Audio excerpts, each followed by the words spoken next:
I'm curious about, I've had this idea that our energy technology is reflective of our separation or connection with our vortex. We agree. In fact, we would broaden it to say everything that is manifesting, whether it is political or religious or technology, everything that you see is that. It's a reflection of what's going on vibrationally.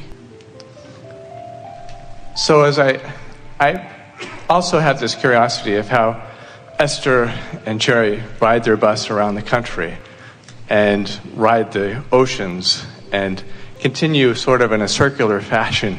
It's actually more like a figure eight. More like a figure eight. Creating sort of, like being here is different than listening to your tape. And somehow I see that this travel that they do is sort of like a Johnny Appleseed planting of seeds. People come here, they go out into the community, they stimulate, they have energy, things start moving, and collectively this constant churning has created something, a dynamic that is opening up, contributing to the opening up of a broader vortex. In fact, it is the largest vibrational movement that has ever been. Yes. Well, that sounds pretty good. Well, we wanted it to sound good. But it's always true of where you stand out here on the leading edge.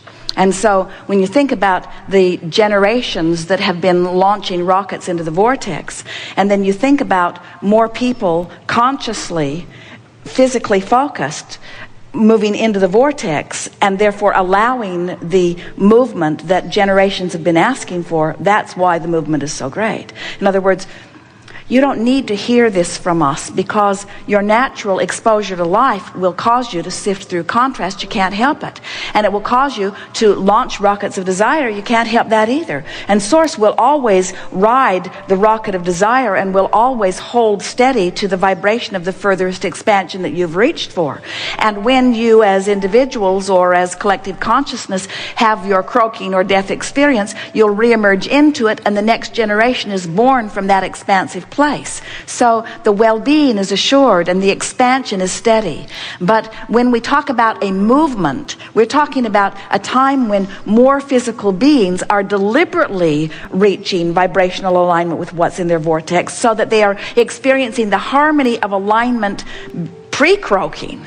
That's what's exhilarating. More people deliberately taking control of their flowing of energy. Well, I'm interested in that pre-croaking experience.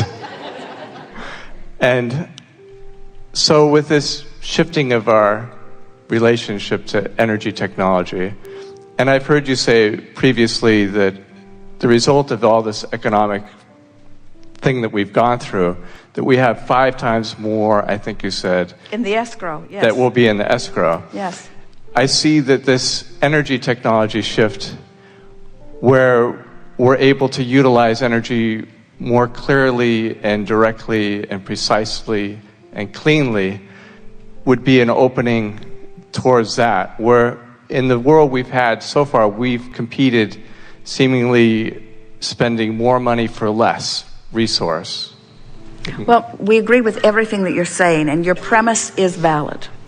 But there is something that if you can integrate this into what you're already knowing, it will move you swiftly into a new place.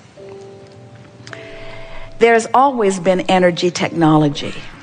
In other words, not so long ago, you were excited about steam and coal and oil. In other words, you are always finding a leading edge way to utilize resources. And the resources continue to expand exponentially in order to satisfy you. So you will never run out of resources, and you will never run out of energy, because energy is about thought vibration, and as long as you exist as thinkers, there will always be that, and it is always renewable. But in the physical manifestation, which is the way you're wanting to direct this conversation, the thing that keeps individuals or larger groups of collective consciousness from experiencing a faster and fuller benefit from energy that already exists in the vortex is the pushing against the status quo. In other words, it's the demonizing, the fossil fuel burning that is the biggest hindrance to the discovery of the new renewable energy. In other words, anytime you wage battle against what is, you hold yourself out of the vortex and you're not one of those inspired to the new ideas.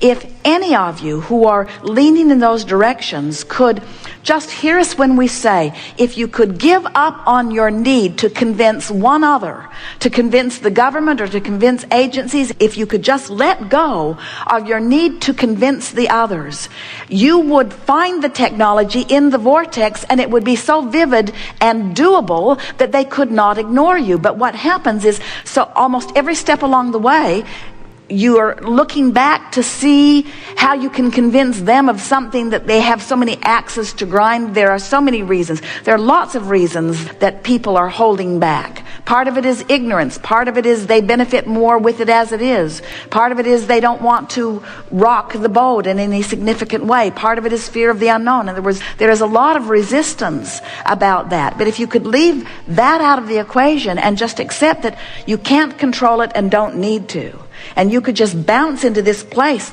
that is already there and get into the vortex where you can see clearly what is there. The conversation is the same about scientists who want to reach into new frontiers, but don't let themselves do it because they're so busy examining the details of the now reality. And you just can't look back and forward at the same time. And as you are examining the details of the current reality, which is full of wanted and unwanted, you water down your vibration and it keeps you from being a match to what's in the vortex.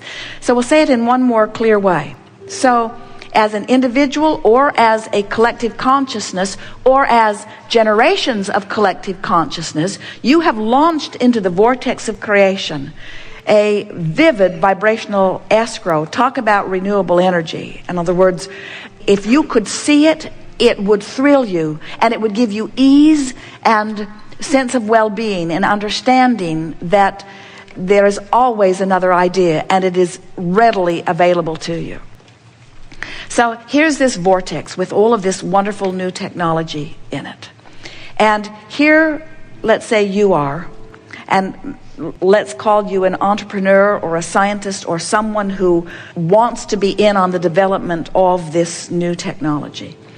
And there it all is, and really all you have to do is pet your cat and go in the vortex, have a massage and go in the vortex, have something good to eat and go in the vortex, see a good movie and go in the vortex, meditate and go in the vortex. In other words, all you got to do is get in the vortex.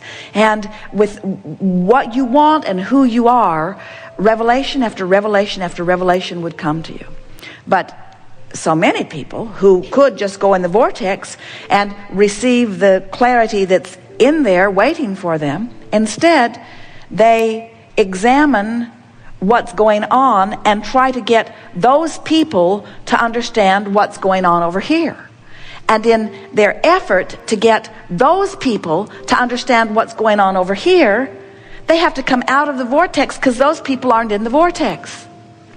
So they come out of the vortex to explain to them, and then they lose their connection. In other words, that's why every leading edge creator has been labeled by the majority as extremely weird. Because you have to hold yourself apart from the normal way of thinking, otherwise you don't have access to that which is new.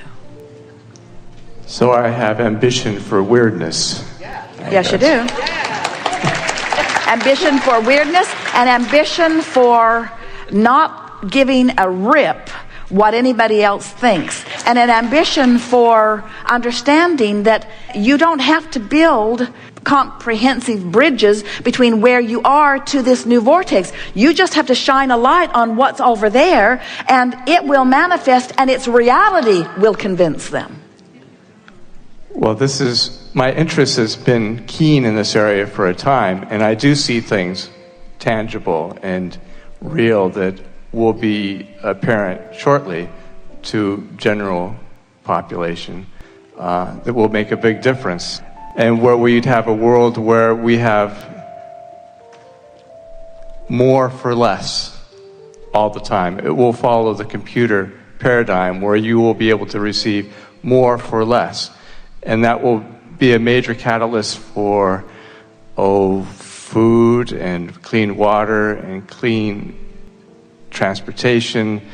It would just be a huge boon for our economy and well-being of our planet. It's very exciting. If this time-space reality has the wherewithal to inspire the idea within you, this time-space reality has the wherewithal to deliver the goods. Well, that's very good.